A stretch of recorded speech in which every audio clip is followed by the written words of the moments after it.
crazy questions, man. Have you ever found yourself in a sticky situation and thought to yourself, man, how the freak am I going to get out of this? And have you ever wondered what happens when you drop the soap in prison?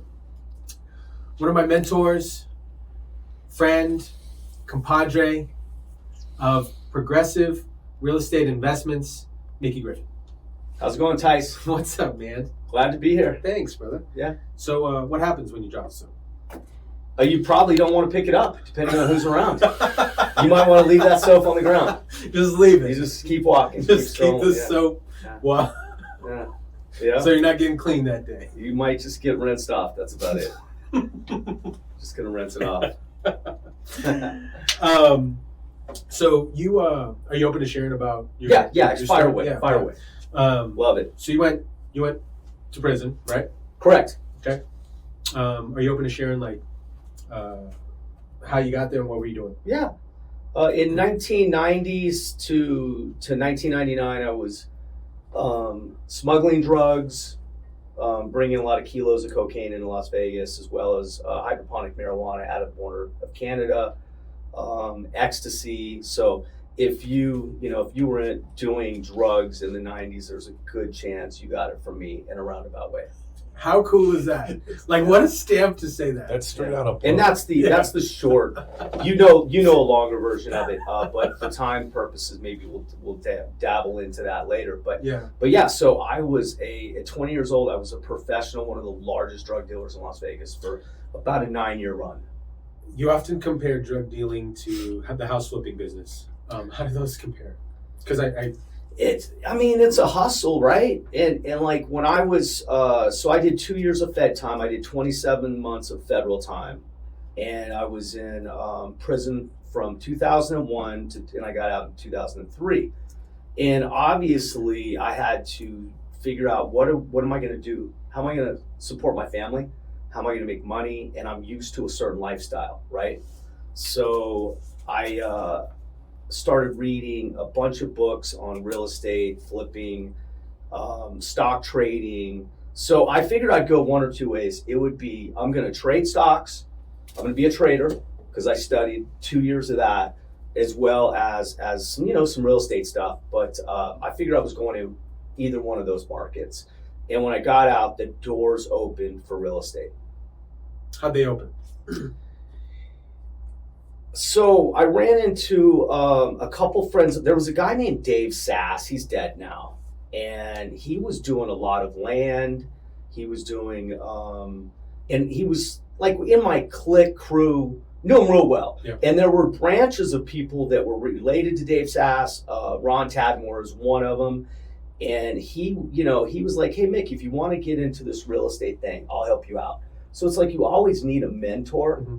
You need somebody to kind of show you the ropes. So I started off by, and let me back up. So when I got out of prison, I had a lot of influential people surrounding me that were legitimate business people. Yeah. I think they liked me as a person. They believed in my ability and what I'm capable of doing in business. I was just in the wrong commodity, right? Mm-hmm. I was in the legal business. So I had some guys it kind of reminds me, if you've seen the, back in the day, the show Sopranos.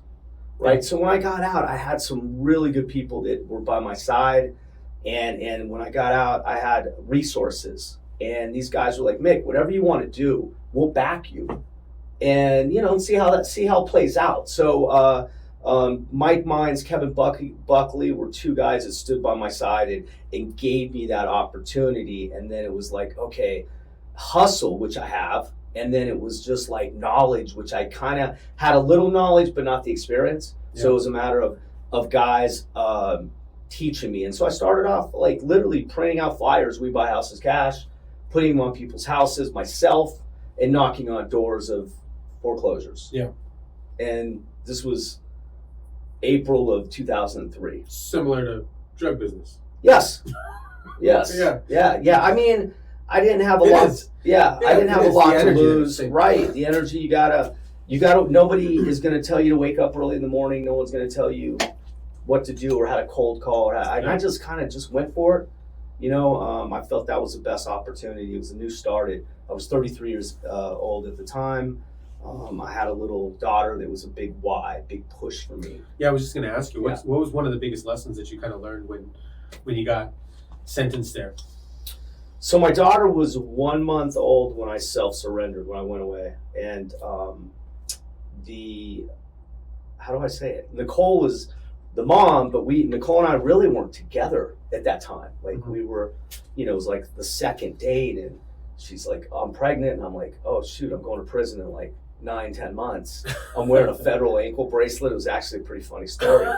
So so I go away, and I have this daughter, and I'm with this girl, or I'm not really with this girl, but we were really cool throughout the pregnancy, and it was just like, man, what's gonna happen? Like I really had no clue how this was gonna go down. Right.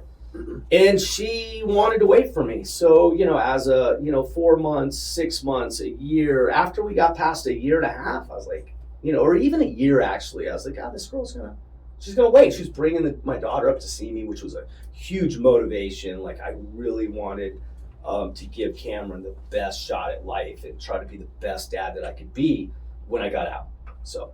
I love that. Yeah. You had mentioned when you went, you had a hearing and you hired some attorneys to show up to your hearing, something like that. You hired some of these high-profile attorneys and lawyers, right? Yes. Yeah. So when I got indicted, and my first indictment was 1993. It was 10 counts of traffic cocaine. And it was all like really close buddies of mine that wanted to make money. But I was the guy. Like I was organizing it, and they just wanted like to be like runners and try to make a few extra bucks. And it just so happened they all sold to an undercover cop. And their whole motivation obviously was me. Hey, can you guys, we want to bust Mickey. We want to get Mick. And then, these dudes were solid, man. They were like, everybody kept quiet.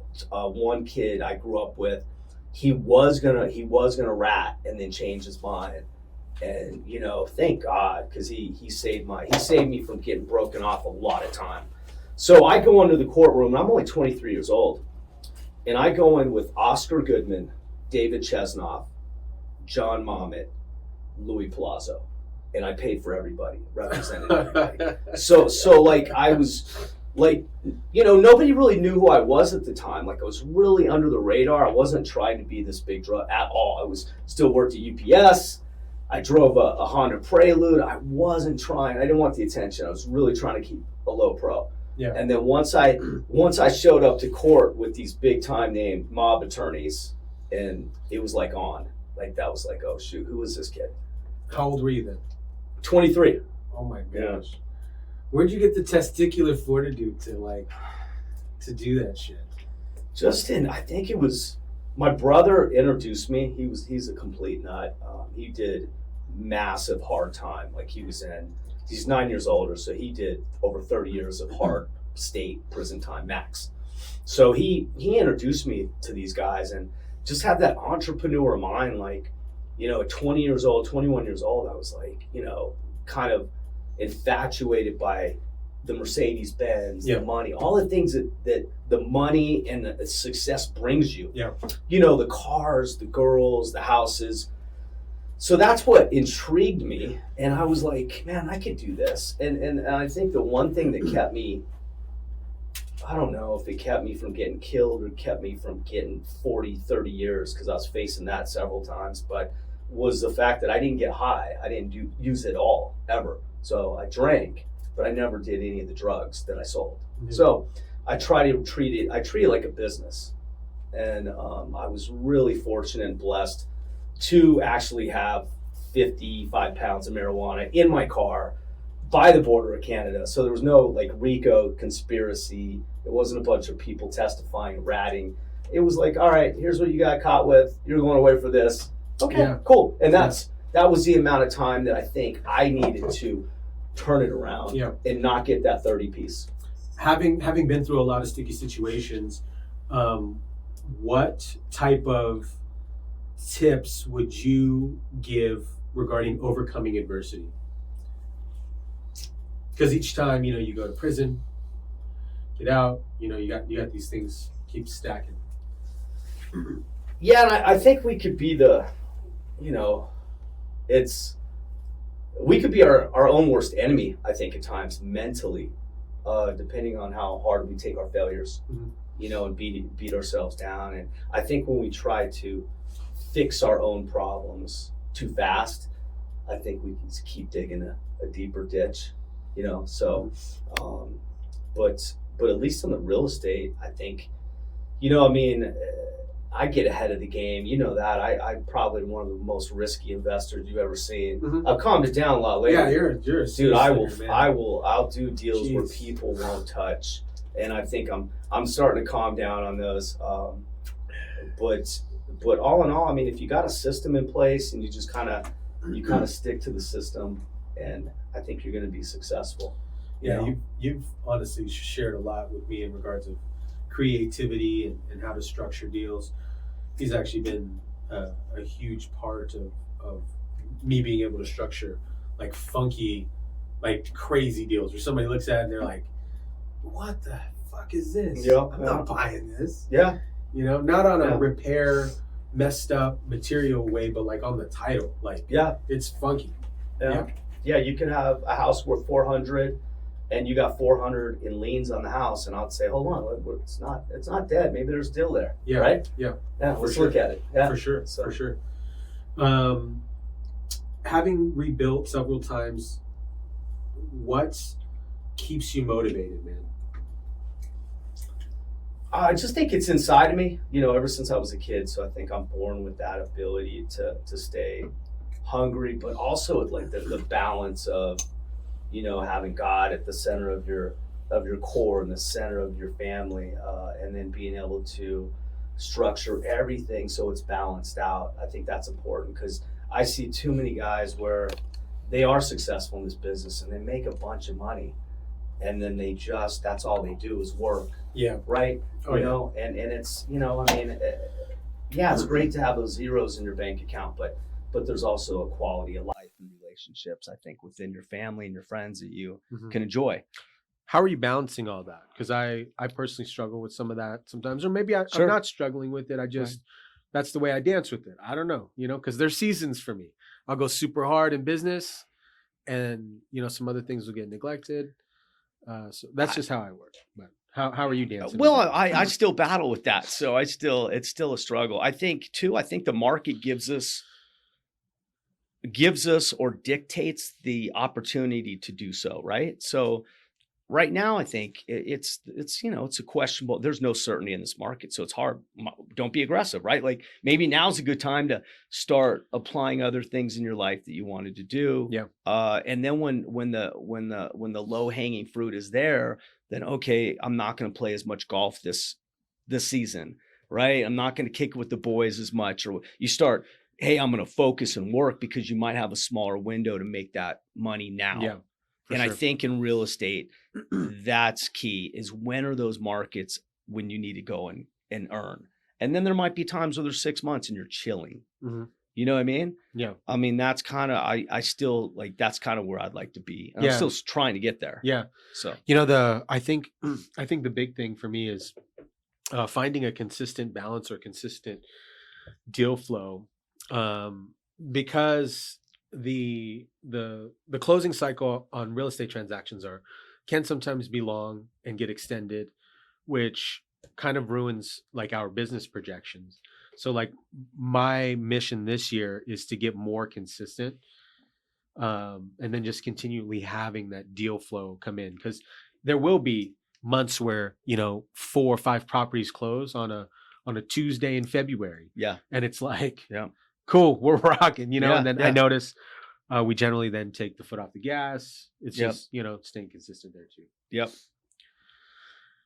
If you could share one piece of advice to young investors, young house flippers that are experiencing their first economic piece of volatility, what piece of advice would that be? Like how to do it in this market that we're in right now? Yeah, or anything you would like to share. Yeah. I think just be definitely really know your numbers, know your market where you're at, right? And then try not to risk too much. And if stay in your comfort zone. Is it a $200,000 townhome or condo, right?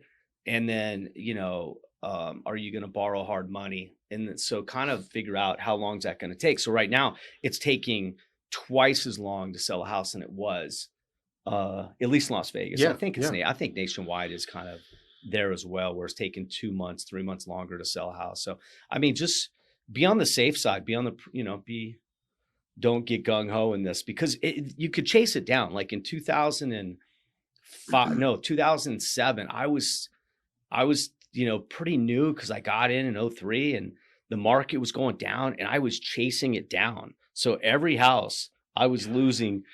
By the time I got done with the rehab, it was $25K less. Shit. So it was just like lose another $25K, lose another $25K. And then before you know it, you're just capital toast. Yeah. So, you're like, oh, I'm worth $3 million on paper. Then all of a sudden, all your rentals are negative. And now your flips are negative. Yeah. Now you don't have any cash flow. Yeah. Done. Like everybody went through that crash. Yeah. So I've seen it. And now it's just different. Like this isn't 07, 08. It is different. What do you feel is going to happen to the market? I don't know. It's like the consensus. I mean, we have a supply factor, right? Yeah. We have a supply factor. It's an issue. We have an affordable housing problem where, and if you could call it an inflationary situation, but I don't, again, I don't know. Vegas has already pulled back 12 to 15%. Yeah. As of today. Yeah. So could it go? I think it could go another 5. I think it could go 10, maybe max. And then I think it's there. That's it. Yeah. You know what I mean? And then from what I hear, there are hedge funds that are going to come back into the market and buy houses, and they're going to rent them out. And those houses will never, ever see the market again. Yeah. They'll just take them off the table. Yeah. From what I heard is they're going after 40% of single family housing in the United States. Don't know if those numbers are true, how quick they're going to do this. But with a $1 trillion fund, I mean, they can do whatever they want. So you were talking about raising some capital earlier, man. Some of these hedge funds and banks, like they raise capital like everybody else. If you guys are familiar with how to raise capital, like I've done lots of videos on how to raise capital. So check those out down below. But regarding raising capital, you had mentioned something about college sports.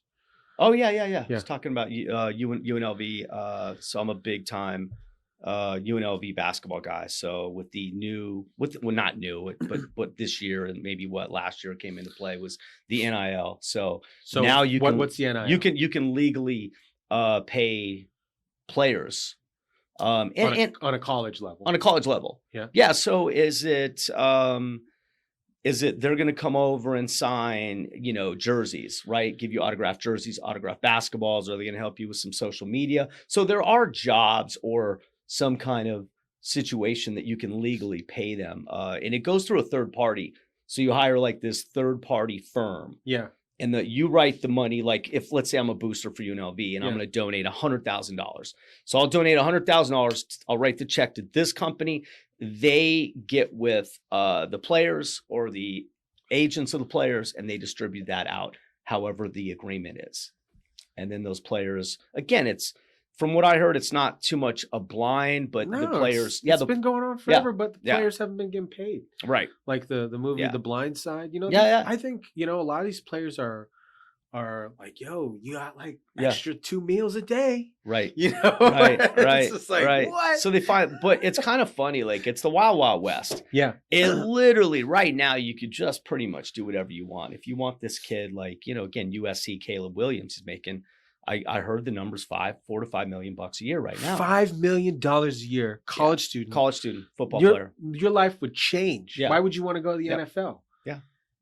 You'd be bananas. I used to make a joke back when UNLV $5 million, bro. You gotta think this is a 19-year-old kid. That money ain't gonna last. No, but that's the other thing. They, a lot of these athletes, they they don't have good decisions during their time that they play. Sure. You know, I was reading about this is a little off subject, but like I was reading about Brittany Renner and what's PJ Walker or something, Okay. rookie NBA player. This girl like kind of scouted him. Okay. She got pregnant, had his kid, Mhm. and he had this massive like signing bonus, and she gets like I don't remember what the number is, man. It's just like ridiculous for child support. Yeah, it's ugly. Like Yeah. he just No. got Well, the NFL creamed. started teaching rookies financial literacy. Yeah. Like, what do you guys think about teaching that in like high school and stuff? Sure. Yeah. Yeah, she gets $200K a month for Yeah. child support. Yeah. Like, I feel like I would Damn. be a lot better off if like had there been some kind of like financial teaching. 100%. Yeah, Yeah. 100%. 100%. Yeah. Like it took me a while to even manage like Yeah. books, and I'm still not that fantastic at it. 100%. Yeah. I have somebody that does it for me, Yeah. and it's just like, Yeah. and I don't. Organization isn't really really one know of my what's going on, skills. yeah. It isn't one of my skills. It's not. So you can take these athletes and they can get the name and likeness and get paid to play in the college leagues. Yes. Like from what I hear, like there's a couple colleges out there right now that are on their basketball programs that everybody gets 100K. Right. Dude. Now there's a little bickering. Obviously, the top 5, 6, 7 guys like that are playing and that are the studs. Why are they getting the same as the guy that's a walk on the bench? So that's again, I don't think that's how UNLV is going to do it. Best position in football. What do you think the best position in football is? You mean as player? Yeah, Got to be quarterback, right? Really? Yeah. I would say the kicker, man. You like the kicker? Dude, Explain. dude, please. kicker, man. Field goals. Yeah. Like all he does, field goals, punts, Yeah. kickoffs. Oh, you mean Gets- like best position to Without not have, getting like, hurt. less, like pressure? Yeah. Like no, like I don't Yeah. get like hit hella Yeah, hard in yeah, practice. yeah, No yeah. head concussion. Yeah. I get paid like way more than like any. Average. Yeah, what like you get paid pretty solid if you're like a what's this cat Whittiford? Yeah. Steve Whittiford that used to play for the New York Giants. Just don't be the Dallas kicker last night. Oh man, Missed four Trash. extra points. Yeah. their over They'll probably was I don't know. He probably their over fired. was 45 and a half, right? Okay. Yeah, okay. 45 and a half their over was, right? What? What for the game? Yeah. Is that what? Yeah, it Yeah. cost him. Oh. Yeah, it was. They were That's only funny. supposed to be like a 7-point favorite. So what are you doing in regards to your business now? Like how are you moving through the market? I liquidated everything that we needed to get off of, with the market's going to go down. So wanted to just get heavier in cash. Yeah. And then, just now it's just keep an eye on really, are there zip codes? Is anything selling and who's buying them? Right. Yeah. Like Yeah. what's selling and who's buying. And then I'll probably focus on those areas. And if it doesn't look like, then I'll hold tight. Right. So just kind of, we got enough fishing poles out in the ponds that, 1, 2 will come across my desk and I'll take a stab at it and test the waters and hopefully Just see what there's some happens. profit. Just Yeah. see what Yeah. Hopefully. And every now and then there's one that I can't lose. It's a home run. So it's funny because I had this conversation with my spouse last night, and it was about not wanting to take risks. yeah. And so many people, they want to get into house flipping, or they want to start a business, or they want to do something, but they don't want to lose, right? And I think for me, the biggest thing is knowing that there is a possibility of loss. Absolutely. That's what we are. Entrepreneurs, risk takers. Yeah, It's just part of the business. yeah, You know what I mean? But if you made enough wins and you were smart the last 2 years, you should be able to weather the storm right now. I know a lot of guys won't because they were just ultra aggressive. yeah. So I'm glad I wasn't one of those guys. Speaking about ultra aggressive, our next segment on the show, speed dating questions. These speed dating questions are brought to you by momjunction.com. Mickey, how do you de-stress? Quiet time, prayer. Love it. Yep. Love it, Yeah. man. Favorite era? What is your favorite era? I mean, I want to say the 90s, but then I can't say the 90s I'm a because 90s kid. because I have to go the early. I got to go 2000 to 2010, just based on my kids being born in a different life that I have now. And so I can't, my wife will shoot me if she happens to see this clip, and I'm going the 90s, and her and the kids aren't in there, right? Yeah. So I can't, I can't say that. So I would definitely have to say, let's say the 2003 I got out of prison to 2013, that 10-year spot. I love that. Yeah. If you were a product, what would your tagline be? If I was a product, life on the edge. Ooh. Yeah. Would it be like lightning bolt letters or what? What would you? I mean, we'll come up with something cool. Yeah. Right. Red Yeah. and yellow. Yeah. Life on the edge. Yeah. My buddy Mike T was like, dude, he called me Edge for some reason. I have another nickname. It was Midnight. That was kind of stuck for a while. Sounds like a stripper. I know, right? My buddy Kid. Yeah, that's a funny story. No, there's nothing. Have you seen that shit in there? Midnight. Yeah, my friend Kizzy, he was like, hey man, what's your buddy, to my other friend that introduced us. He was, he always comes around at midnight.